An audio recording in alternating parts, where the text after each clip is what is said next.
los momentos difíciles que muchas veces nosotros pasamos en la vida. Y ya van 1,300 personas que han visto ese video. Yo me quedé sorprendido. Qué bonito.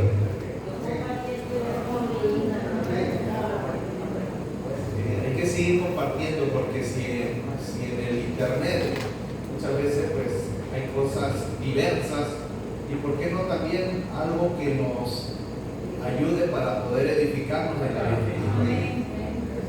También ya lo puse cortito. Siempre todo lo que ponemos ahí siempre son cosas espirituales. Y el Señor ha de seguir bendiciendo con una alma por ahí que necesita de Dios.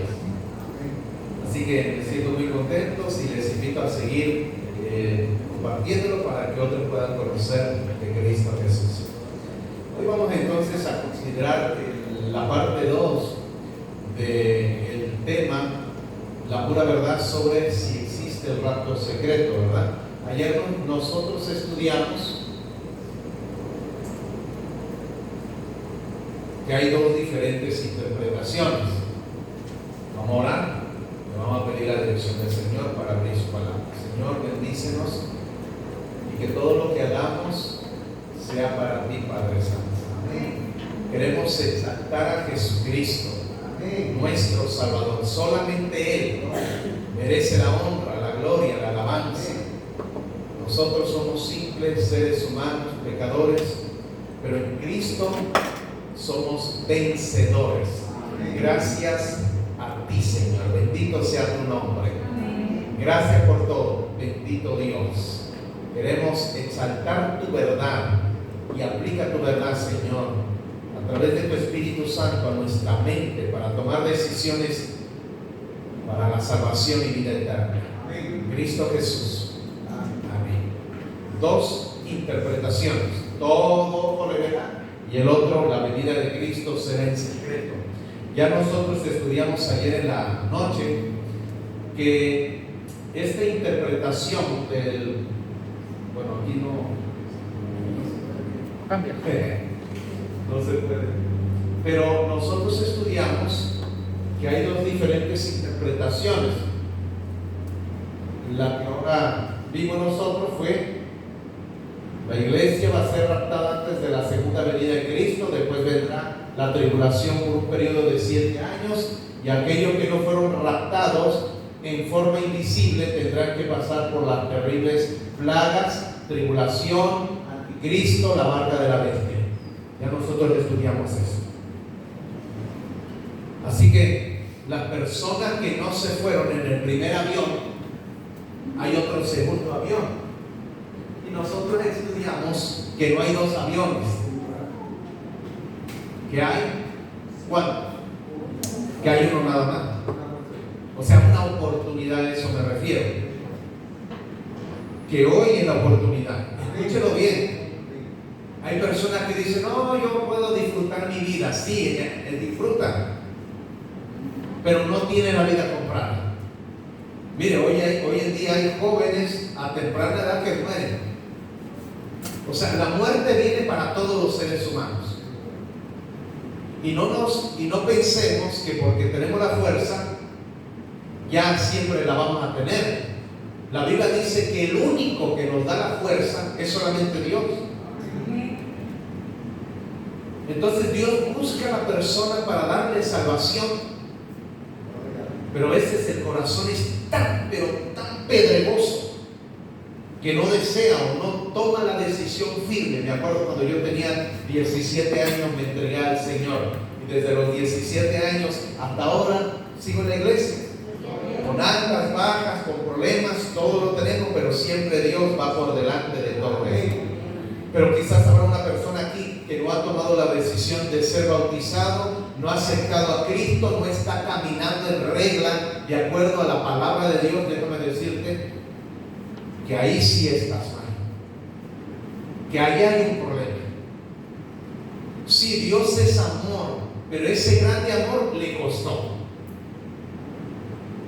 Por eso dice el texto de San Juan 3:16: porque de tal manera amó Dios al mundo que ha dado a su Hijo unigénito, para que todo aquel que en Él cree, tenga vida eterna. Para poder tener vida eterna tengo que creer, tengo que aceptarlo. Y Marcos 16:16 dice: el que creyere y fuere bautizado será salvo. El que no creyere será condenado. Ahora, mucha gente dice: no, yo creo. Pero también déjame decirte que el diablo aún así cree en Cristo también. Es más, hasta los demonios creen en Cristo. No basta en solo decir yo creo. No basta decir yo acepto a Jesús. No basta en leer la Biblia. Porque si yo estudio la Biblia y no hago lo que la palabra de Dios me dice, entonces estoy ¿qué? Estoy mal. Dios desea que yo pueda obedecer su palabra. Amén. Y ya nosotros lo vimos en el libro de Tesalonicenses, hablando acerca justamente que el Evangelio no solamente se cree, el Evangelio se obedece.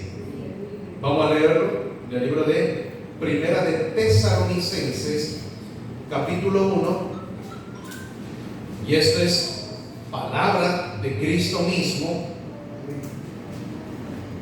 Segunda de Tesalonicenses, capítulo 1, versículo 7.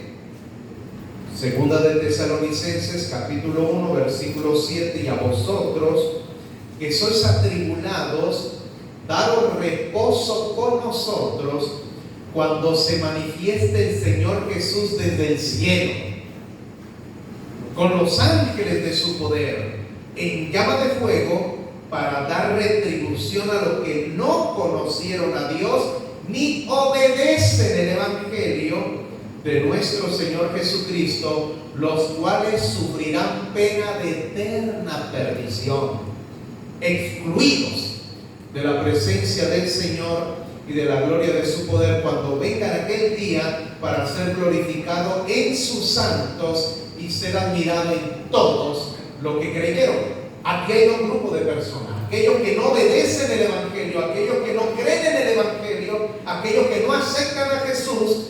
Lamentablemente van a sufrir por toda la eternidad el castigo, pero ya nosotros estudiamos que no es un castigo literal por toda la eternidad, sino se refiere a sus consecuencias.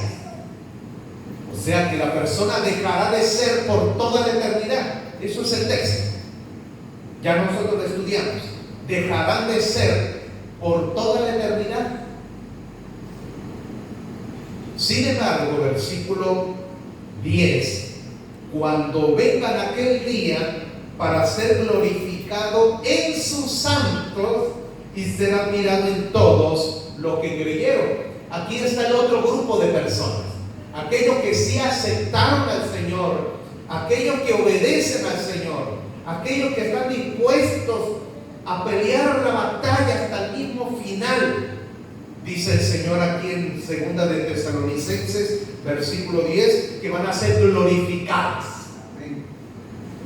Van a ser glorificados, dice ahí, en sus santos y ser admirado en todos los que creyeron. ¿Notaron aquí que hay dos grupos? Los que no creen y los que sí creen. Ahí está.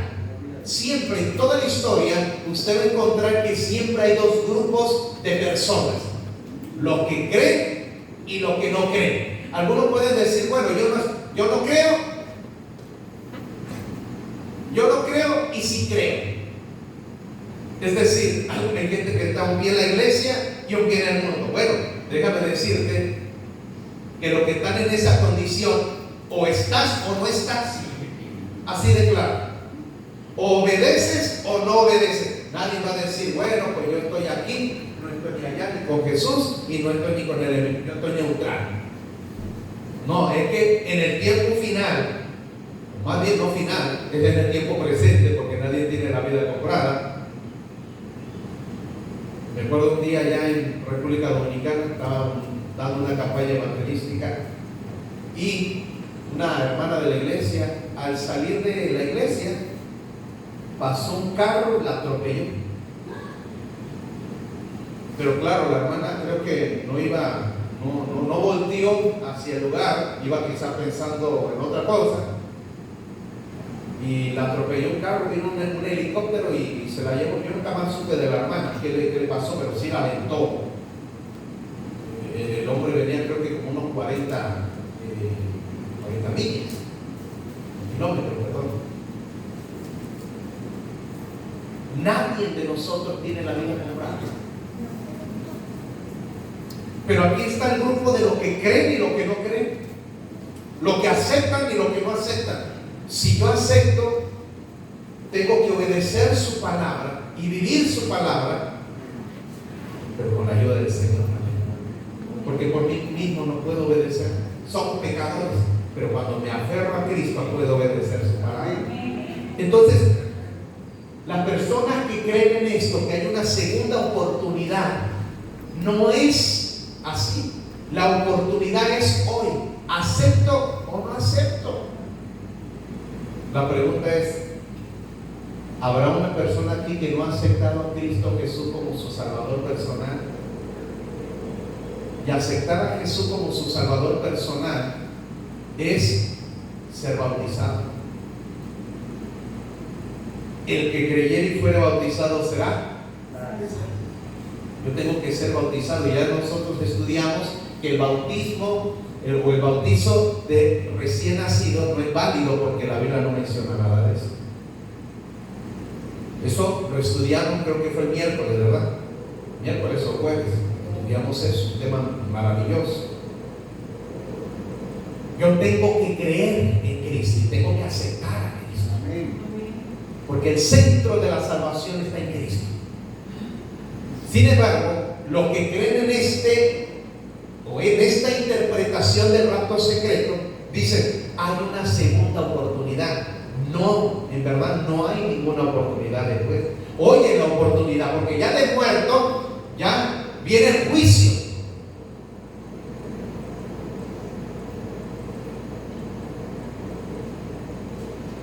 El apóstol San Pablo, viviendo a Timoteo, lo que dice Timoteo hablando del juicio, dice versículo 1, segunda de Timoteo 4:1, segunda de Timoteo capítulo 4 versículo 1.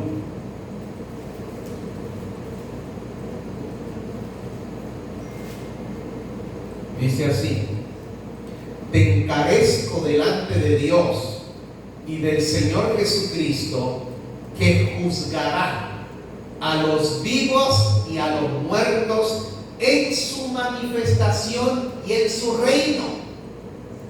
¿Cuándo van a ser juzgados los muertos? Cuando Él aparezca en las nubes de los cielos. Es ahí a donde se decide quién tiene vida eterna y quién tiene la perdición. ¿Cuándo va a ser eso? Cuando Él se manifieste, cuando Él venga. Ahora que Él venga, se decide quién se perdió y quién se salvó. Entonces, por lo tanto, no hay una segunda oportunidad. La oportunidad de salvación es hoy. Esto es claro. Pero la interpretación del rapto secreto dice lo contrario. Hay otra oportunidad. Nosotros estudiamos que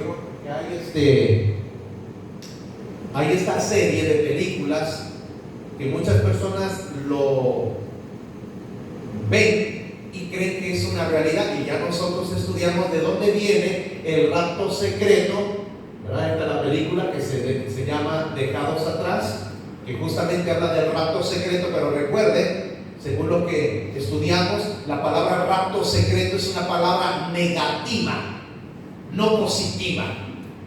Porque a nadie de nosotros nos gustaría que nos arrapten en secreto. Por lo tanto, es una palabra negativa. ¿Le gustaría que raptaran a su hijo? No, ¿verdad? O que usted lo rapte, jamás. Por lo tanto, la Biblia dice que Jesús nunca hizo nada en secreto. Todo lo que Jesús hizo siempre fue público.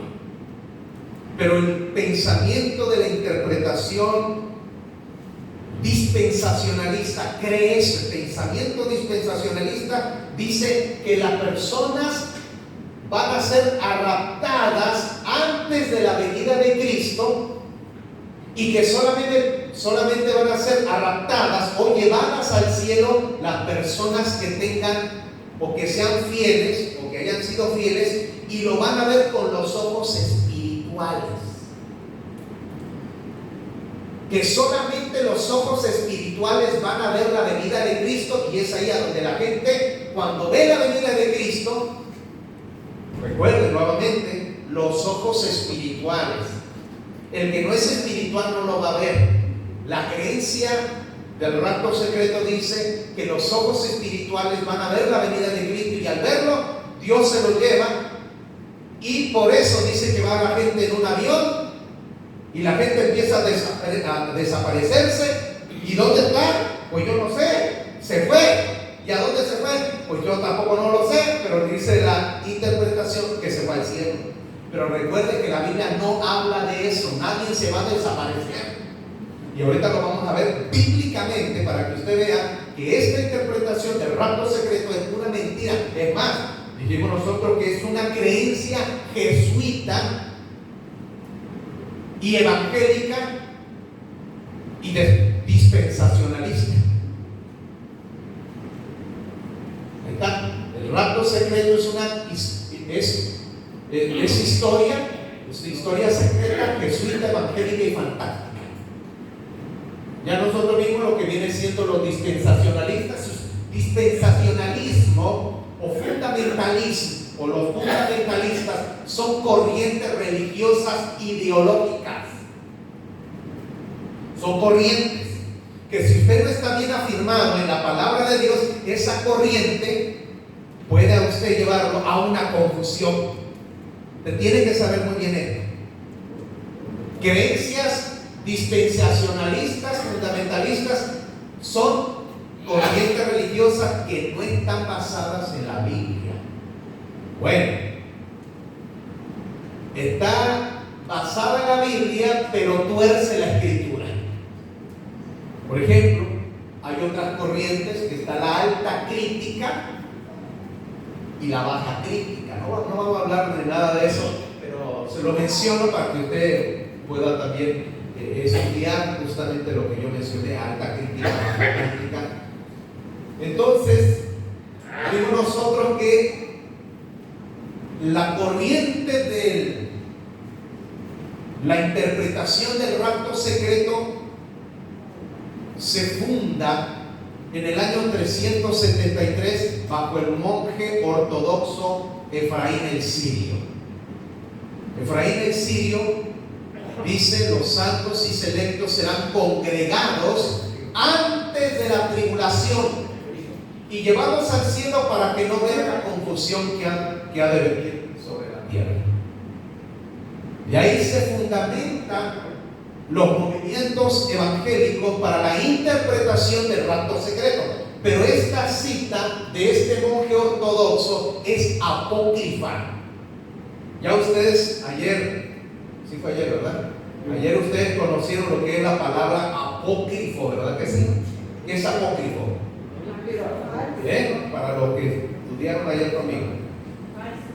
Falso, algo no verídico, es algo que no tiene fundamento bíblico. ¿Okay? Algo no inspirado. Eso quiere decir esa palabra.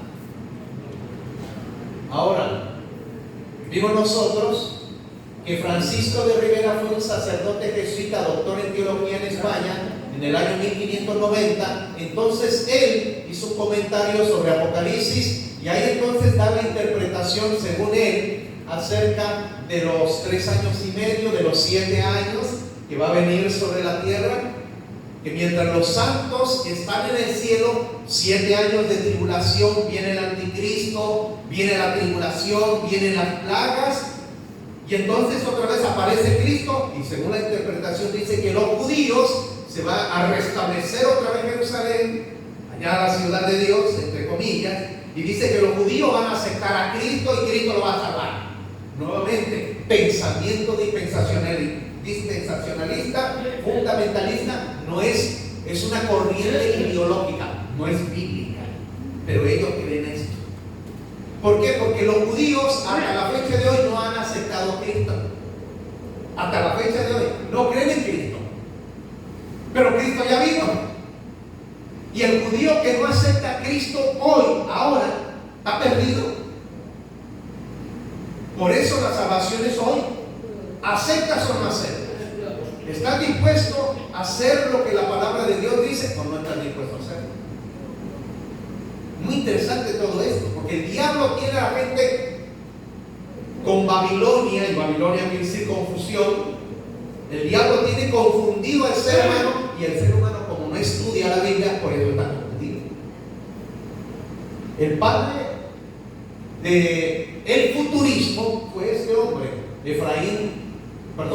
Francisco de Rivera. También nosotros estudiamos que más adelante se levanta este hombre, Edward Irving, hablando justamente también de la interpretación de Francisco de Rivera, a donde habla justamente también del rapto secreto. Se levanta este hombre en el año 1828, luego estudiamos Margaret MacDonald, también una joven de 15 años soñó que Dios le había dicho que Eduardo Irving tenía que proclamar el mensaje de ¿qué? Del rapto secreto.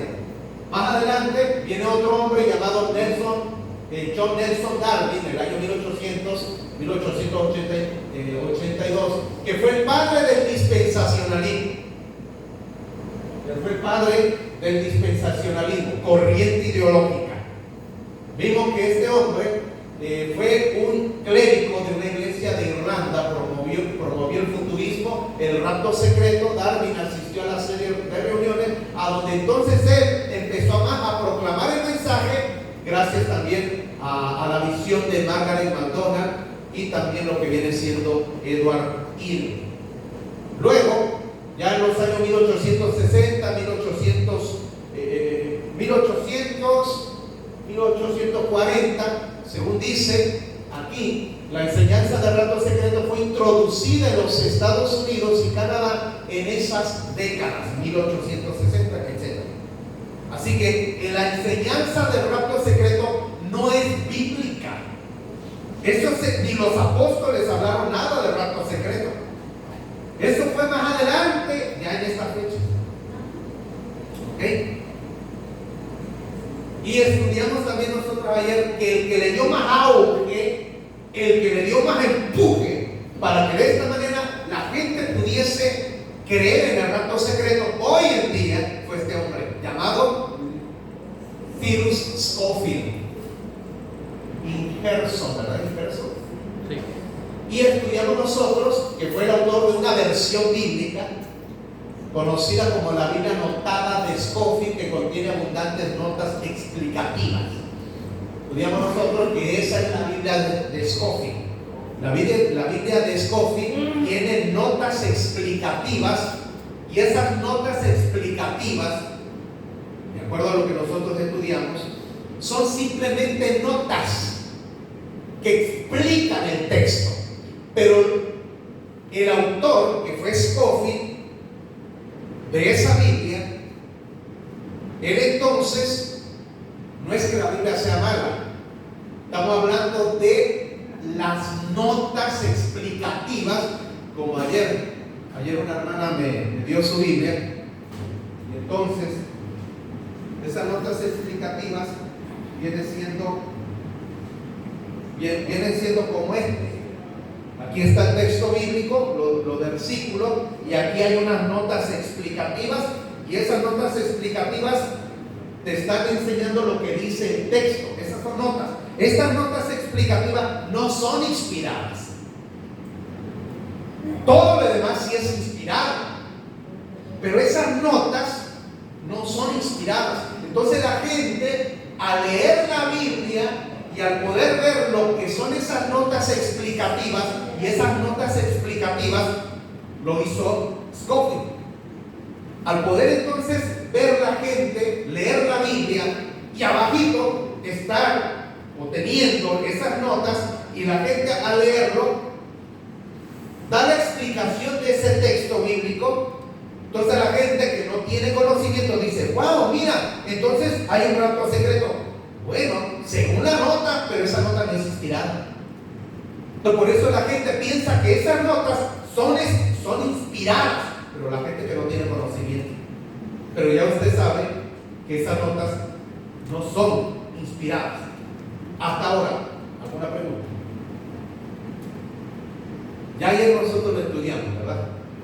Ayer nosotros lo estudiamos. ¿Alguna de ustedes tiene una Biblia con notas explicativas? A ver, ¿quién tiene? ¿Usted, hermano? Está Ricardo, ok. ¿Alguno de ustedes, hermano? ¿Usted tiene una Biblia con notas explicativas? No hay ninguno. No. Ajá. Sí. La de Andrews también. Incluso Andrews, la Biblia Andrews, tiene notas explicativas.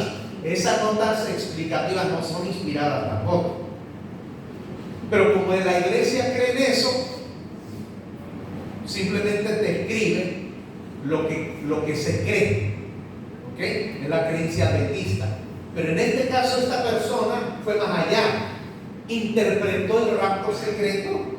Sin embargo, la Biblia nunca habla del rapto secreto. Y ahorita lo vamos a ver rápidamente. Entonces, así que resumiendo, Jesús vendrá en forma invisible. Y cuando yo estoy diciendo que los ojos espirituales lo van a ver, es porque la gente que cree en esta ideología dice: solamente los ojos espirituales van a ver a Jesús. Se está refiriendo al rapto secreto. ¿Ok? Está refiriendo al rapto secreto en esta área. Según esa ideología, Jesús viene 2 veces. Sí. No, viene 3 veces. Sí, porque viene a recoger a los que no se fueron y después hace juicio. Entonces, dice aquí: Jesús vendrá en forma invisible, o sea, no lo podremos ver porque viene escondido en las nubes, ya que Él viene a recoger a su iglesia, la va a arrebatar, se la va a llevar con Él. Después de la venida de Cristo, cuando suceda el arrebatamiento de la iglesia, entonces viene el reinado del anticristo por 7 años, lo que enseña la interpretación del rapto secreto. La iglesia no va a tener que pasar por la tribulación, y al contrario, la iglesia va a ser salvada de la tribulación y van a ser llevados al cielo. Miren qué engaño jesuita, haciéndole creer a la gente que la iglesia no va a pasar por la tribulación. Pero nosotros ayer estudiamos Mateo 24 que la gente va a pasar por la tribulación.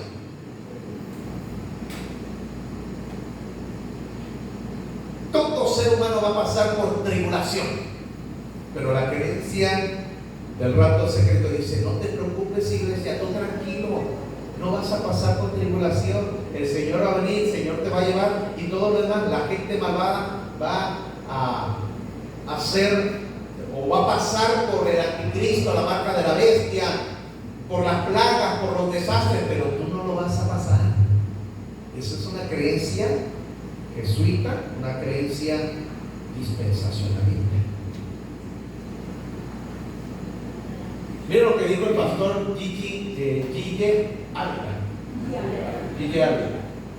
La Biblia profetiza que en este tiempo, y él lo dijo en una de las predicaciones de él, la Biblia profetiza que en este tiempo los 7 años de tribulación se va a manifestar el anticristo.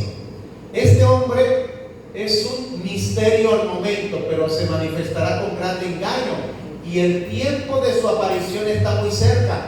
Sabemos que ese hombre se manifestará en breve y engañará a todas las naciones, pero antes que este hombre aparezca, el pueblo de Dios desaparecerá.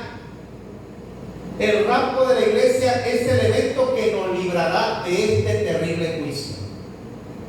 Eso es lo que dijo Gigi Ávila en una de sus predicaciones.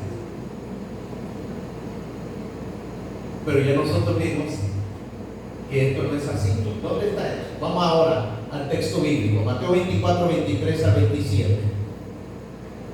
Dice Mateo 24 y versículo 23 al 27. Entonces, si alguno dijere, mirad aquí está el Cristo, mirad aquí está, no lo creáis, porque se levantarán falsos cristos, falsos profetas, y harán grandes señales, prodigios, de tal manera que engañarán, si fuese posible, aún hasta los escogidos. Así que os lo he dicho de antemano.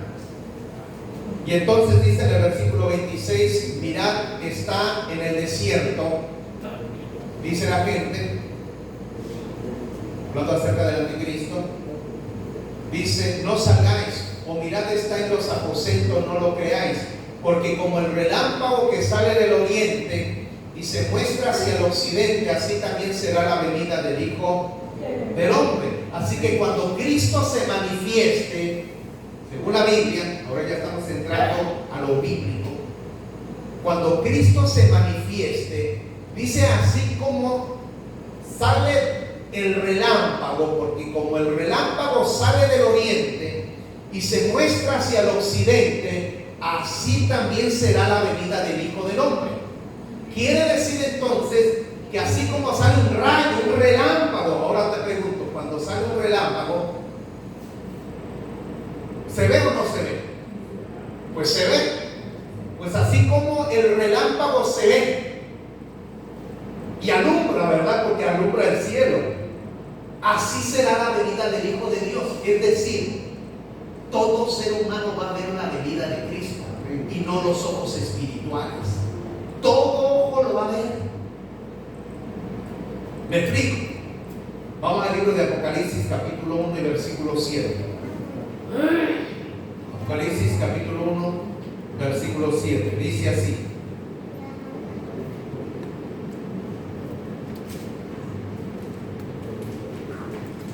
he aquí que viene con las nubes, todo ojo le verá, y lo que le traspasaron, y todos los linajes de la tierra harán lamentación por él. Sí, amén. Amén. ¿Notaron el texto? Apocalipsis 1:7 dice: todo, y hermano, escribe estos versículos, porque esto te va a ayudar a ti. Cuando alguien te habla acerca de esto, usted le dice: mira, pero la Biblia dice lo contrario. La Biblia está diciendo: he aquí que viene con las nubes, y todo ojo le verá. Así que cuando Cristo venga, todo ojo va a ver la venida de Cristo, tanto buenos y malos. Como el relámpago que sale del oriente y se muestra hacia el occidente, así será la venida del Hijo del Hombre. ¿Ok? Así que aquí podemos ver dos versículos que nos están hablando que el relámpago se fulmina, sale, se ve, resplandece. ¿Y quién lo ve? Pues todos nosotros vemos eso. Y ahora aquí en Apocalipsis dice que cuando Jesús venga, todo ojo va a ver la venida de Cristo. Y entonces, miren ahora lo que dice Juan 14. No se turbe vuestro corazón. Creéis en Dios, creed también en mí. En la casa de mi Padre hay muchas moradas. Si así no fuera, yo lo hubiera dicho: voy pues a preparar lugar para vosotros. Juan 14:2. Y si me fuere, yo os prepararé lugar, vendré otra vez. Y os tomaré a mí mismo, para que donde yo estoy, vosotros también estéis. Así que Cristo se fue y Él regresará. Porque dice: vendré otra vez y os tomaré a mí mismo, para que donde yo estoy, vosotros también estéis. Cristo prometió que Él volverá. Ahí lo dice. si me fuere, eso dice ahí, ¿verdad? Y si me fuere, versículo 3, y os prepararé lugar. Ya las mansiones celestiales ya están. Él fue a preparar. Ya las tiene el Señor. Ahora solamente está teniendo misericordia y paciencia para que Él venga y nos lleve. Pero dice ahí que Él vendrá. La pregunta es, ¿cómo vendrá? ¿Cómo vendrá Cristo? En el libro de Hechos nos dice así. Hechos capítulo 1.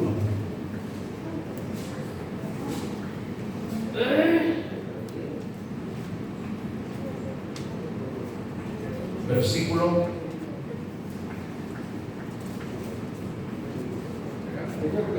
6. En mi Biblia dice la ascensión. De Hechos 1:6. Dice así. Hechos 1:6.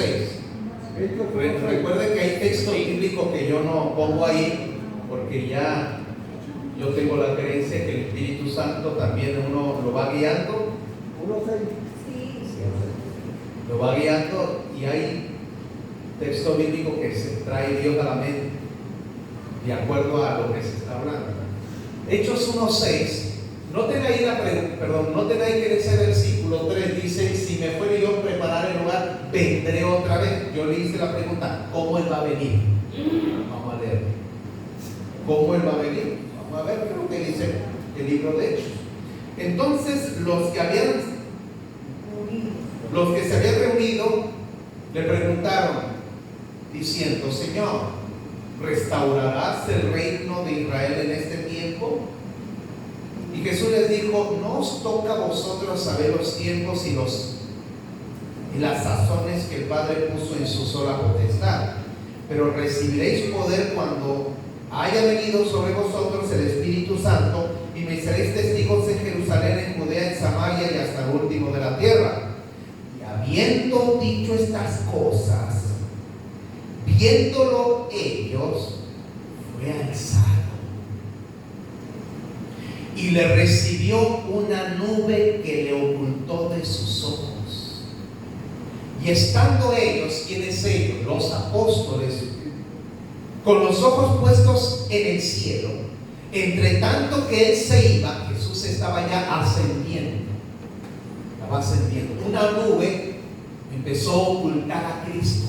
Pero Cristo se fue en forma, yo les hago una pregunta: ¿Cristo se fue en una forma invisible o visible? Visible. ¿Y por qué visible? Porque yo también. Exacto, porque los mismos discípulos estaban ¿qué? Viéndolo. Mientras tanto, dice en el versículo 10, y estando ellos con los ojos puestos en el cielo, entre tanto que él se iba, y aquí se pusieron junto a ellos dos varones con vestiduras blancas, los cuales también le dijeron: varones galileos, ¿por qué estáis mirando al cielo? Este mismo Jesús que ha sido tomado de vosotros al cielo, así vendrá como le habéis visto ir al cielo. ¿Notaron eso, hermano? Jesús le está diciendo, los ángeles le están diciendo: varones galileos, porque los apóstoles estaban mirando al cielo, no querían que Jesús se fuese, pero al poder ellos estar mirando que Jesús se iba, ellos se pusieron tristes. Y entonces dos ángeles con vestiduras resplandecientes, dice el texto, le dijeron a los apóstoles: varones galileos, ¿por qué están mirando al cielo? Yo pienso que los ángeles pudieron haber más dicho, ¿verdad? No se entristezcan.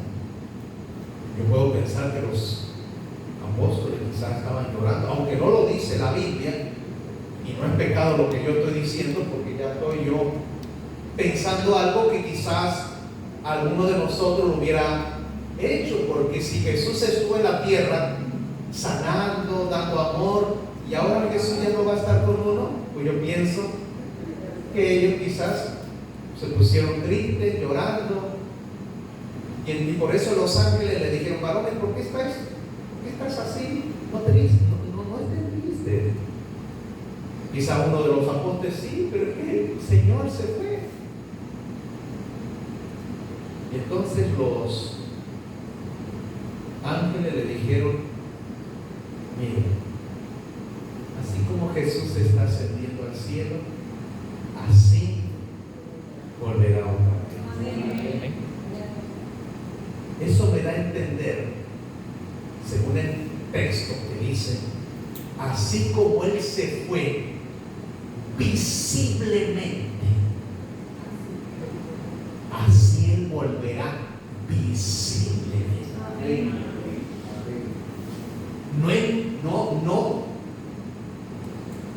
No es la forma en espíritu, no en forma espíritu, porque un espíritu no se ve, no se siente. O sea, el espíritu no se puede ver, no lo puedes palpar. Jesús no va a venir en espíritu. La interpretación del rato secreto dice: Jesús va a venir en espíritu y solo los ojos espirituales lo van a ver. ¿Ya vieron ustedes este detalle?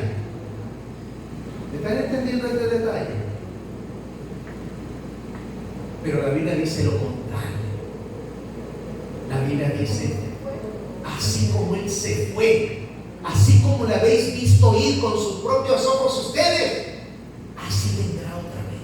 Amén. Visible. Amén. En carne y hueso, no en espíritu. Eso creen los espiritualistas.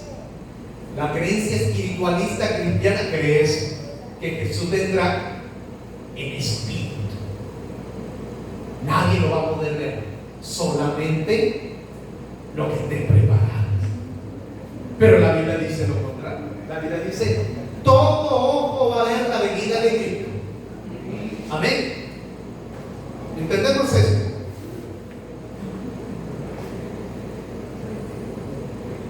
Tito 2:13: aguardando la esperanza bienaventurada y la manifestación gloriosa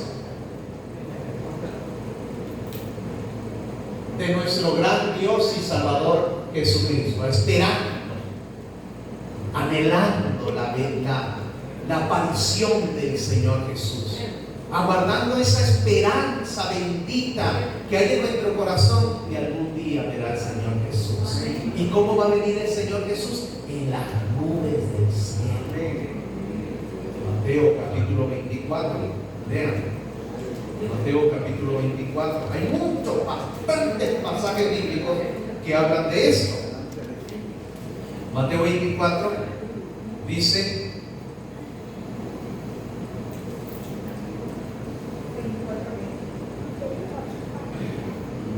Mateo capítulo 24, estoy buscando el texto.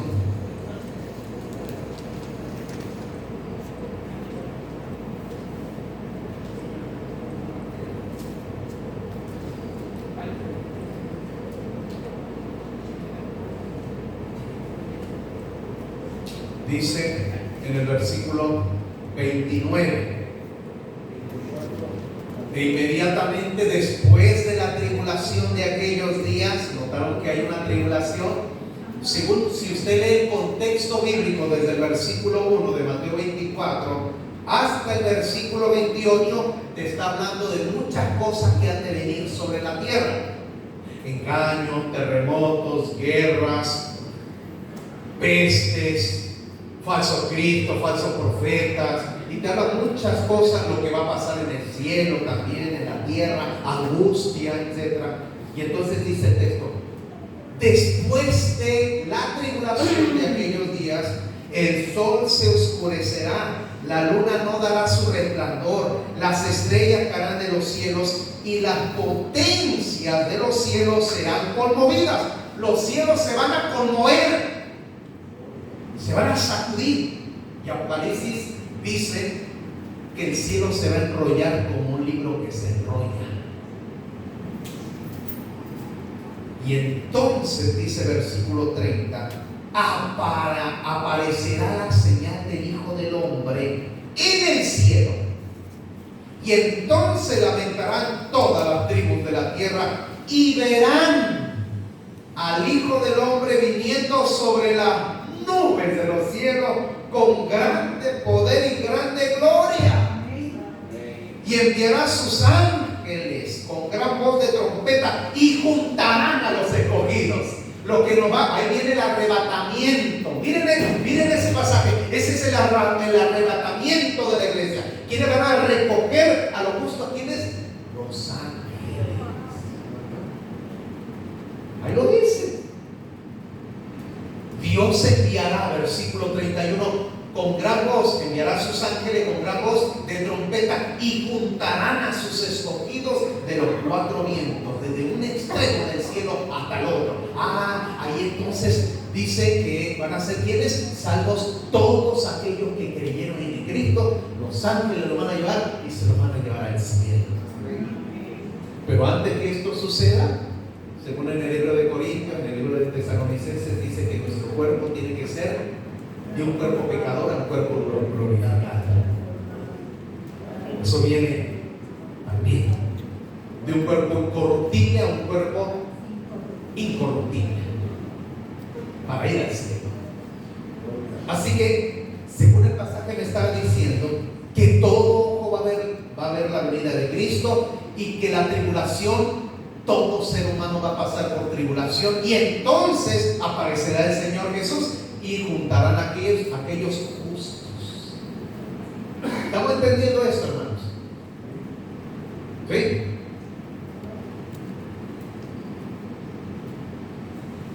Mateo 24:30, ya lo leímos. Jesús viene en el cielo, sobre las nubes.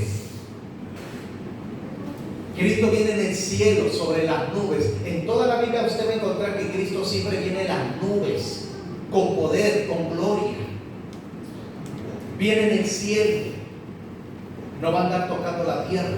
Y por cierto, es un tema muy interesante. Vamos al libro de en el libro de Tesalonicenses.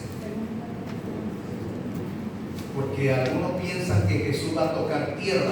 Jesús en su venida no toca tierra, porque la tierra está contaminada de pecado. Amén. Vamos al libro de Tesalonicenses. Dice en su capítulo, déjame ver si es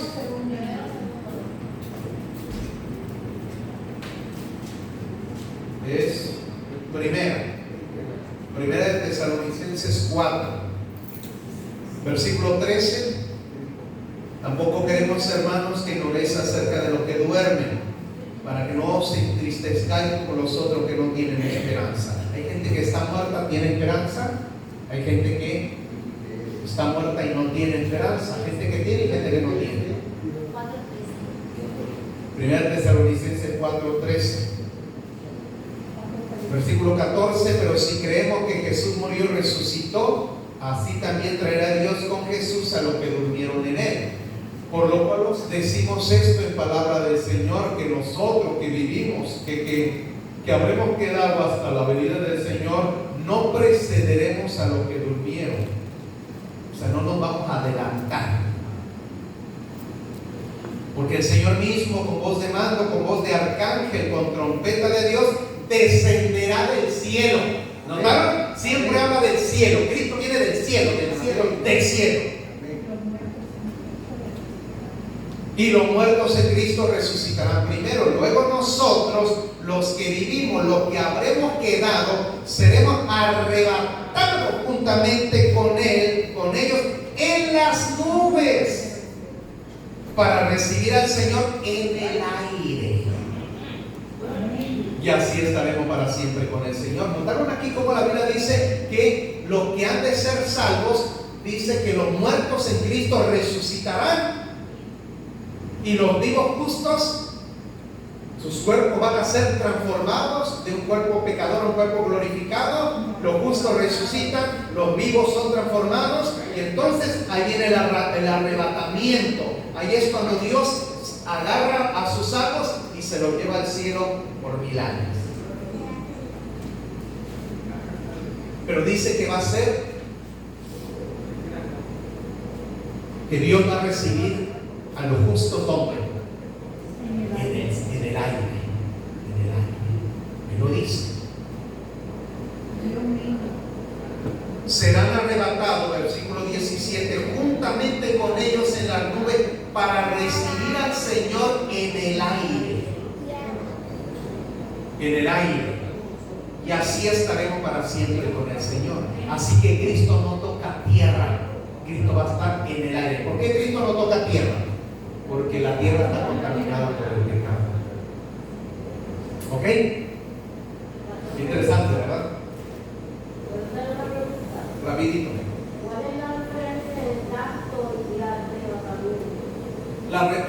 El rapto, porque como lo dije al principio, el rapto es una palabra que negativa, no positiva. Arrebatamiento es cuando Dios los coge, Dios los toma. Es que la palabra arrebatamiento también puede ser interpretada como los coge, aquí en Puerto Rico coge, o los toma, se los lleva. Se los lleva, los toma. Hay diferentes sinónimos. Pero a veces nosotros hacemos mucho problema con ciertas palabras y como el alma, ¿verdad? Que ahí empezamos nosotros. Exacto. Y algo en secreto, pues la Biblia nunca habla de secreto. Aquí habla del arrebatamiento. Dios los toma y se los lleva. No es que Él no va, ahí no es arrastrar, porque es una palabra negativa. Él simplemente nos toma. ¿Por qué nos toma? Porque somos salvos. Nos toma y dice, y para siempre estaremos con Él. Hermano. Es que el rapto se cae cuando Pablo dice que los muertos en Cristo resucitarán primero, porque los primeros que van a resucitar son los muertos en Cristo.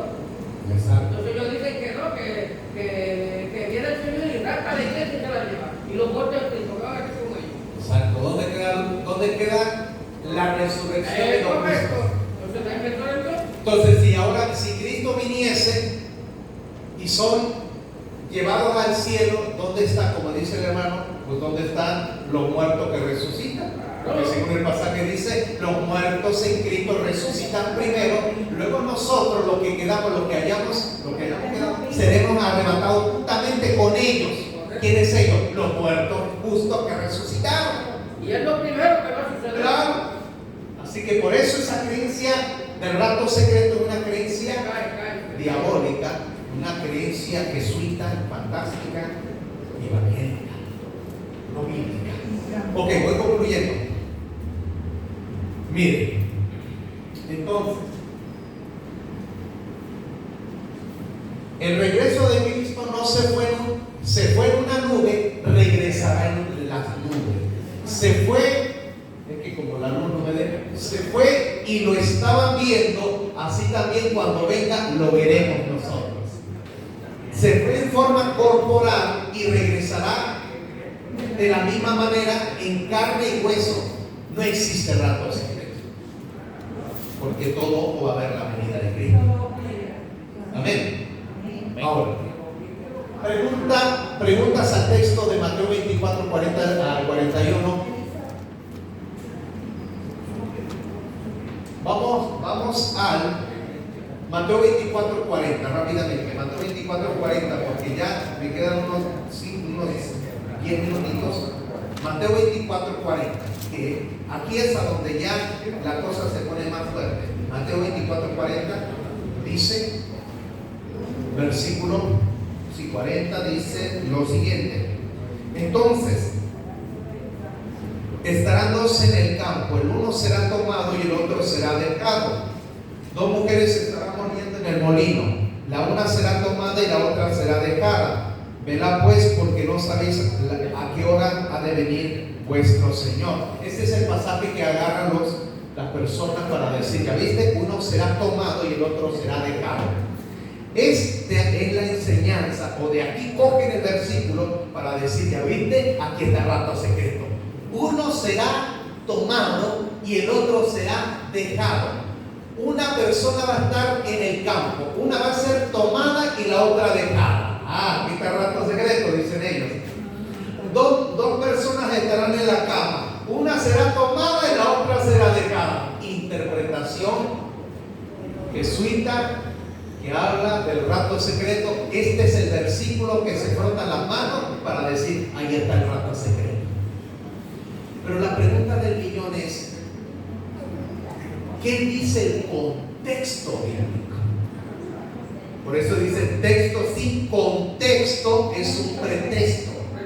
Lea el contexto anterior de qué está hablando y después siga viendo usted lo que sigue diciendo más adelante. Noten el contexto. Versículo 36. Pero del día y la hora nadie lo sabe, ni aun los ángeles de los cielos, sino solo mi Padre. Ahora no. Mas como en los días de Noé, así será la venida del Hijo del Hombre. Porque como en los días antes del diluvio, estaban comiendo, bebiendo, casándose y dándose en casamiento, hasta el día en que Noé entró en el arca, no entendieron hasta que vino el diluvio y se lo llevó a todos. Así será también la venida del Hijo del Hombre. Entonces estarán dos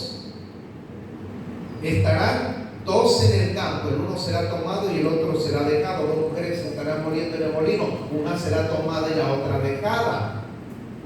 Velad pues, porque no sabéis a qué hora ha de venir vuestro Señor. ¿Notaron el contexto? El contexto me está diciendo, así como mas el día y la venida del Hijo del Hombre nadie lo sabe, solo el Padre. Nadie puede poner fecha para la venida de Cristo.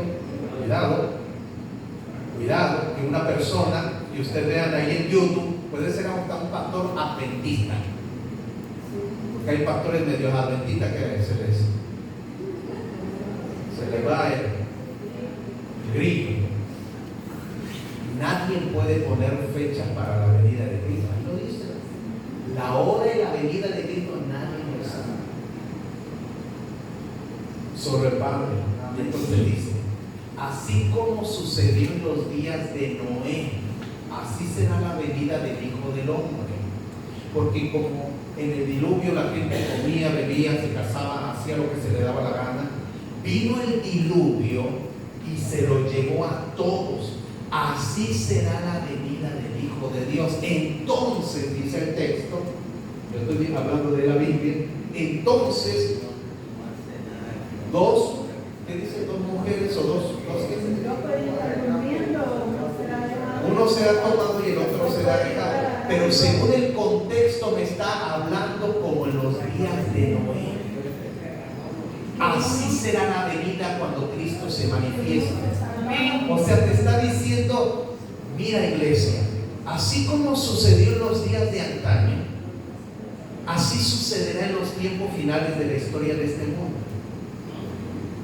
Así como sucedió en los tiempos de Noé, que la gente, por cierto, ¿qué hacía la gente en los días de Noé? La gente en los días de Noé se le hacía lo que se le daba la gana. Dice la Biblia que había mucha maldad y que el pensamiento del ser humano era de continuo, solamente lo malo. Y Dios destruyó la ciudad o el mundo de ese entonces a través del diluvio. Entonces dice Dios, escuche esto, porque esto es el centro ya del tema del rato secreto. Según este pasaje está diciendo, así como sucedió en los días de Noé, así sucederá en los días finales de la historia de este mundo. Pregunto, dice el texto, vino el diluvio y se lo llevó a todos. ¿A quiénes se llevó? A ¿A los buenos o a los malos? Lo que no aceptaron. Se los llevó a los impíos, los tomó por sorpresa en el día menos inesperado, ¿verdad? Claro, porque el diluvio vino en el día menos inesperado. Dice que vino el diluvio y se los llevó a todos. ¿A dónde se los llevó? Pregunto, ¿a dónde se los llevó? ¿A dónde? ¿A la vida eterna? No, se los llevó a la destrucción. Se los llevó a la destrucción. Pregunto, ¿y quiénes quedaron?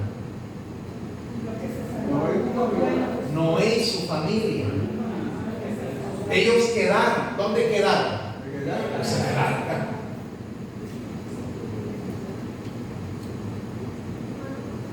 Vayan a Lucas 17.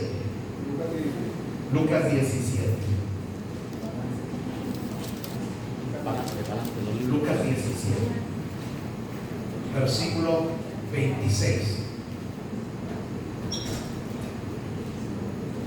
Lucas 17, 26.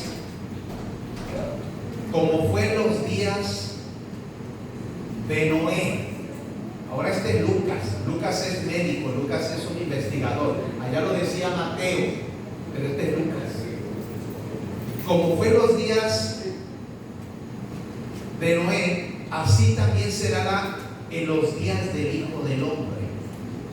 Comían, bebían, se casaban y se daban en casamiento hasta que el día en que Noé entró en el arca y vino el diluvio. ¿Y qué dice allí? ¿Qué dice? No, yo quiero escuchar. ¿Y qué dice? Y los destruyó a todos. Allá en el otro versículo de Mateo 24 dice: vino el diluvio y se lo llevó. Pero Lucas no dice se lo llevó. Lucas dice los destruyó. ¿A quiénes destruyó? ¿A quiénes? Impíos. A todos los que estaban fuera del arca. Vino el diluvio, Mateo dice se lo llevó. Lucas dice los destruyó. Entonces dice, fíjense bien, versículo 28: asimismo como sucedió en los días de Lot. O sea, primero te pone la historia de Noé, ahora te pone otra historia. Lot.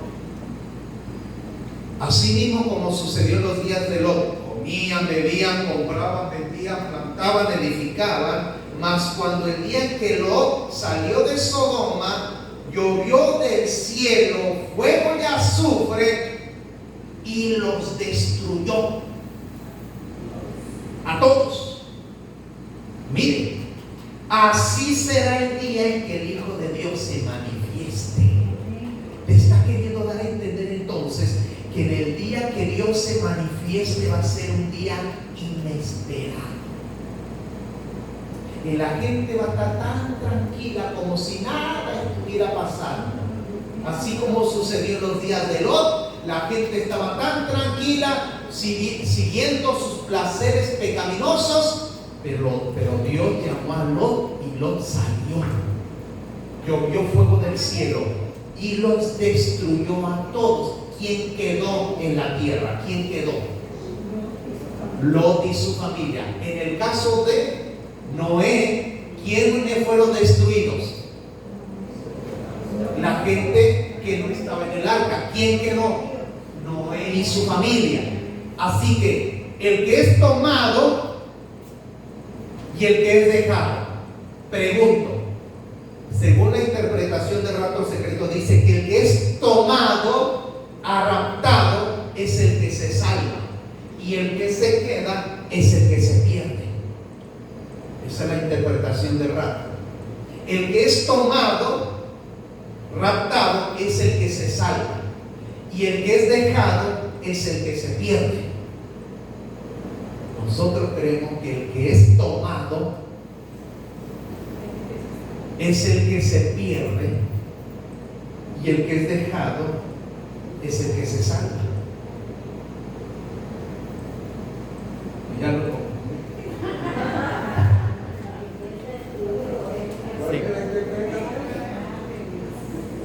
¿Están entendiendo esto? ¿Tú ya lo entendiste? ¿Por qué la venida de Dios al revés? ¿Por qué? ¿Cómo por qué? Porque entonces dice que cuando Jesús venga, los que son tomados, pues son los salvos. ¿Por qué en ese momento al revés y anteriormente no ha sido así? No, es que el pensamiento el pensamiento jesuita, el pensamiento dispensacionalista, el pensamiento de la interpretación bíblica de estas personas, de los que hablan del rapto secreto, dicen que el que es tomado son los que van a ver la venida de Cristo y se van a ir con el Señor. Pero los que son dejados son los que están perdidos. Pero en la Biblia habla lo contrario, según el contexto. El contexto me está hablando, el contexto me dice, así como sucedió en los días de Lot, en los días de Noé, así será la venida del Hijo de Dios. La gente los días antes del diluvio comía, bebía, se casaba, se daba el casamiento, hasta que el día en que Noé entró en el arca, vino el diluvio y se lo llevó a todos. Pero cuando tú lees Lucas, dice, vino el diluvio y los destruyó a todos. ¿Quiénes fueron todos? Todos los impíos. Pregunto, ¿y quiénes quedaron en el arca? ¿Quién quedó? ¿Quién quedó? Noé y su familia. Entonces ahora Lucas también te dice, así como sucedió en los días de Lot, la gente comía, bebía, se daba el casamiento y la gente hacía lo que se le daba la gana. Llovió fuego y azufre del cielo, y ahí dice, y los destruyó a todos. Pregunto, ¿quién quedó? Lot y su familia. ¿Quiénes fueron tomados? ¿Tomados para qué? Muy bien. Fueron tomados en el día menos inesperado. En pocas palabras, lo que te quiere dar a entender ese texto es lo siguiente, simplemente, Cristo vendrá en el día menos inesperado, y a los que no estén preparados los va a agarrar en el momento menos inesperado, y los que estén en Cristo van a estar preparados. Entonces, ¿quiénes fueron? ¿Quién es el que es tomado y quién es el que es dejado? El que es tomado, según la creencia del rapto secreto, el que es tomado es para salvación y el que es dejado es para perdición.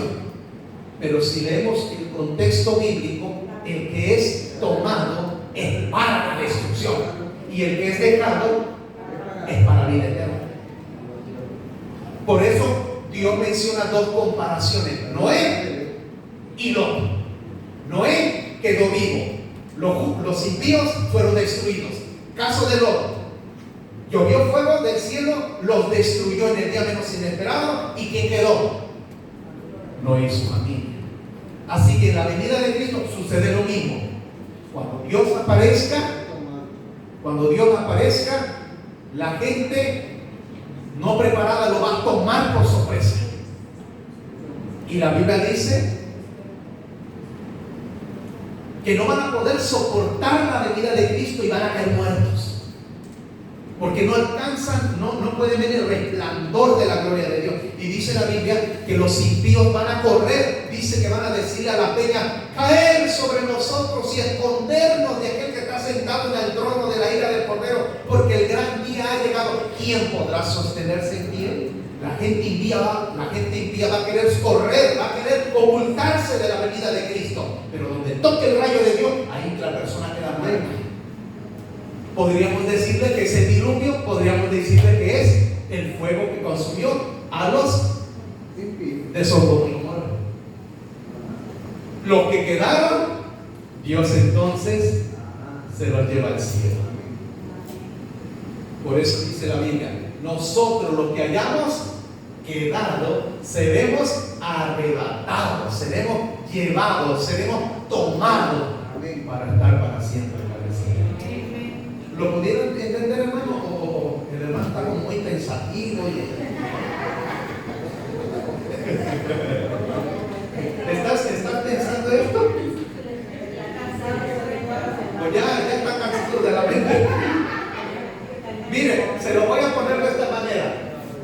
Bueno, antes de eso, mire, el que es tomado, ¿a dónde es tomado? Y el que es dejado, ¿a dónde lo dejan? Lo mismo con la mujer y el molino, ¿a dónde es tomada? Y la otra es donde es dejada. Pues ¿a dónde es tomada? A donde le tome. Si uno anda haciendo cosas malas, que el Señor viene, te va a tomar. De acuerdo con qué es lo que tú estás haciendo, en pocas palabras, Cristo va a venir en el día menos inesperado. Nuestra vida puede estar como los de Sodoma y Gomorra, o puede estar como el mundo antediluviano, como si nada estuviera pasando. ¿Están preparados? Están preparados en Cristo Jesús. No les va a tomar por sorpresa porque hicieron la preparación necesaria para la venida del Señor. Entonces, resumo. Mire, este es un resumen. Bueno, allá tienen otra predicación, ¿ok? Dice entonces aquí, ¿quién? Mire, aquí usted lo va a entender así. ¿Quién? Noé. ¿Quién? Lot. ¿Quién? Fin del mundo. ¿Quién vino? Diluvio inesperado, fuego inesperado, Cristo inesperado. Por eso hay una comparación. Cristo compara la venida de Él como el diluvio menos inesperado. Cristo compara su venida como en los días de Lot. En el día menos inesperado cayó fuego, cayó agua. Cristo vendrá, día menos inesperado para los seres impíos de esta tierra. ¿A dónde se lo llevó? Según el texto que ya leímos, destrucción. Lot, destrucción. O sea, la gente impía. Fin del mundo, destrucción. Obviamente para los impíos, pero a los que estén salvos, el Señor se los lleva. ¿A quiénes? No preparados. ¿A quiénes? No preparados. ¿A quiénes? No preparados. Los dejó salvos Noé y su familia, Lot y sus hijas, los vivos justos y los muertos resucitados. Serán arrebatados y se van a ir al cielo. ¿Pudimos entender esto? Preguntas. Dice la hermana, no, para que usted ya me entra. No es que esto es para que usted lo discierna. Porque el pensamiento, ve cómo la gente está equivocando. Pero con esto usted ya lo entiende más. Esto usted ya lo entiende más rápido. Sí, pero tómele una foto con esto porque ya usted ya se entendió. Sí, pero usted al tomarle esta foto usted entonces ya lo estudia y usted va a caer en lo mismo que está hablando de una destrucción, pero destrucción para los impíos, pero vida eterna a los justos. ¿Entender? ¿Sí? ¿Pudiste entender? Sí. Allá Andy, yo lo veo pensar. Pastor, en esa destrucción total que estamos hablando, ¿dónde caen los niños? ¿Cómo? En esa destrucción que estamos hablando cuando el arca de Noé, que lógicamente dentro de todo lo que destruía, aparte de los cuatro había niños y jóvenes. Sí, niños, jóvenes, viejos, exacto. ¿Cuál pudo haber sido el pecado de un niño en ese caso? Bueno, Dios tiene su razón. Nuestra mente no llega a entender muchas cosas. Por ejemplo, ¿por qué Dios mandó a matar a todos los amalecitas? Dios le dice al profeta,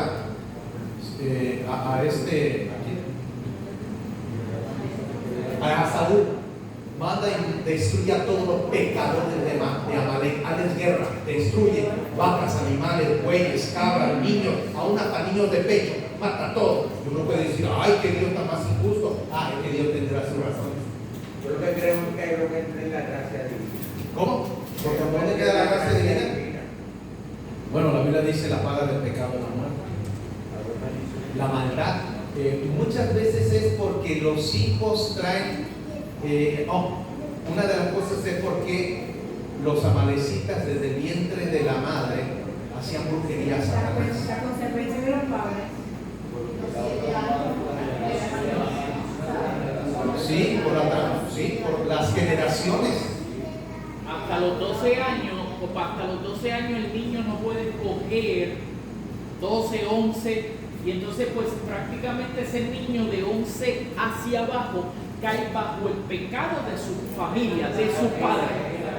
Después de los 12 pues ya decide qué va a hacer. En el caso de los de antes de Noé, y no por las mismas, porque crecieron con qué, con lo que sus padres estaban haciendo lo que le daba la gana igual. Ahí es donde caen los niños. Sí, todo eso viene por generaciones. Recuerda, lo que pasa es que nosotros pudiésemos ver y pensar, ay, que Dios es malo, porque Dios no, es que Dios sabe sus cosas. Nuestra mente no alcanza a entender, pero Dios tiene sus razones porque Él es Dios y porque Él sabe más allá de lo que yo no sé. Yo leí en el principio alguna vez que en el cielo no va a haber hijos sin padre. Y si el padre se pierde, Bueno, por eso es otro tema. Ese es otro tema. ese es otro tema de unas 2 horas. Ok, vamos a terminar.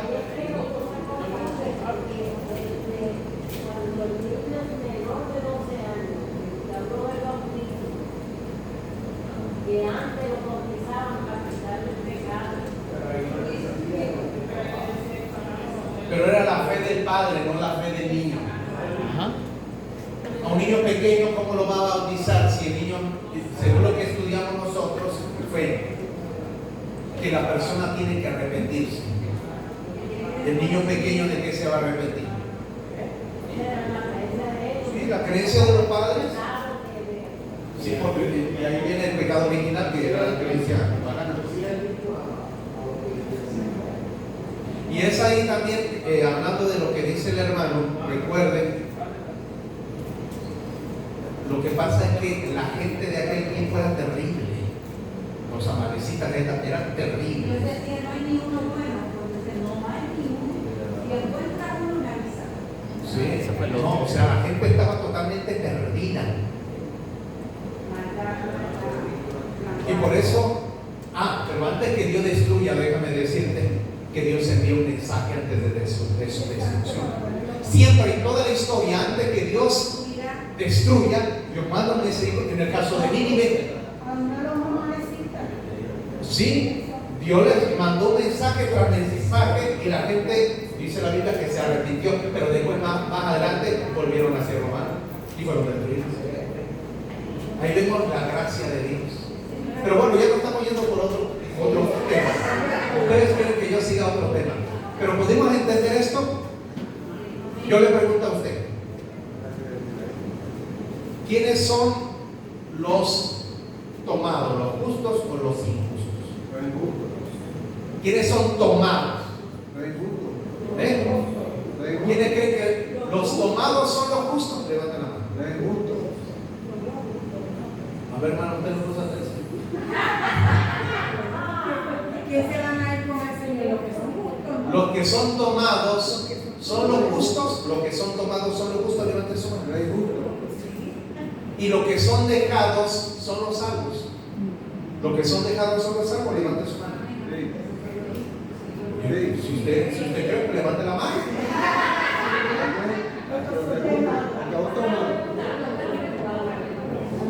Los que quedaron. No, yo me voy a llamar.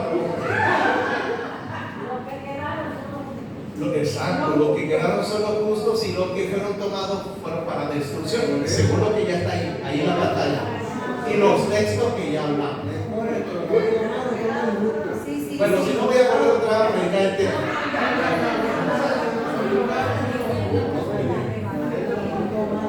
Pero sí pudimos entenderlo. Los que quedaron, allá el otro predicador. Mira, hermanos, aquí hay que tranquilizar.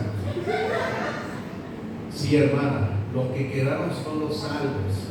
Los que fueron tomados son los que se perdieron. No se cumplió. Los que fueron tomados son para la destrucción, según aquí. Y los que fueron dejados son los que se salvaron. Pastor, el ejemplo está en cuando el pecado de Acán. Acán fue tomado, con toda su familia fue liquidado, se quedaron los demás. ¿Sí? Ahí está. Sí, ya lo entendí. Ah, ya entendí. Está bueno. Eso lo vi. Así que, tómenle una foto a esto y ya usted lo repasa en su casa. ¿Ven? ¿Cuántos se lo saben? Viene el examen. Usted pueda tener su examen allá. ¿Hay alguna otra pregunta todavía? ¿Sí? ¿Todo bien? Vamos a orar. Vamos a darle gracias al Señor. Habrá una persona aquí que quisiera decirle: Señor, ayúdame porque yo necesito tomar en serio mi vida espiritual. Amén. Levanta tu mano si tú quieres tomar en serio tu vida espiritual. Si tú viniste durante toda la semana, no es porque viniste a perder tiempo. Si tú viniste durante toda la semana es para aprender de la palabra de Dios. Amén. Y yo sé que este tema, específicamente, es algo que usted dice: ¿cómo es que yo pensaba que era así? Y yo lo entiendo, porque me ha pasado siempre en otras iglesias. Y los hermanos dicen: pastor, ¿pero cómo? Pero hay que tomar decisiones por Cristo. Amén. Habrá una persona aquí que quisiera decirle: Señor, dame la fuerza porque yo quiero estar dentro del arca de salvación. Habrá una persona aquí, levanta tu mano. ¿Y los demás no quieren entrar en el arca de salvación? ¿Sí quieren estar fuera o qué? Gloria a Dios. Pues levante su mano, dígale: Señor, ayúdame, yo quiero estar ahí. Claro. Yo quiero estar ahí. Con tu ayuda divina, no tengas temor. Porque dice la Biblia: el que se avergüence delante de los hombres, yo me avergonzaré delante de mi Padre que está en los cielos. Pero el que delante de los hombres me confiese, yo lo confesaré delante de mi Padre que está en los cielos. Amén. Habrá una persona aquí que no ha tomado la decisión de ser bautizado y Dios le está llamando a tomar ya serio este tema. Quizás te fuiste al mundo, te perdiste en el mundo y Dios te está llamando para que vuelvas a Él. Hacer las paces con Dios para entrar dentro de esa puerta de salvación. No tomes por inmunda la sangre de Cristo con la cual fuiste santificado. Agarra esa sangre y dile: Señor, límpiame en tu sangre. Ayúdame, Señor, renuévame, dame la fuerza, Señor, a obedecer tu palabra. Habrá una persona aquí que no ha tomado la decisión de ser bautizado y quiere que oremos. Pasa al frente. Quizás está fuera de la iglesia, quizás anda por un pie en la iglesia, otro pie en el mundo, yo no sé, pero Dios te está llamando. Y si tú viniste aquí, que Dios te está llamando. Amén. Pasa al frente, ven, vamos a orar. Dios te llama. Yo sé que aquí hay personas y necesitan tomar esa decisión seria. La iglesia tiene que orar para que Dios toque ese corazón. Amén.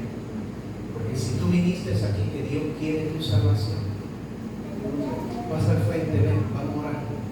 Vamos a tener una oración. Si tú no has aceptado a Jesús, si tú no has estado o has estado fuera de la iglesia, yo no sé cómo está tu vida, Dios te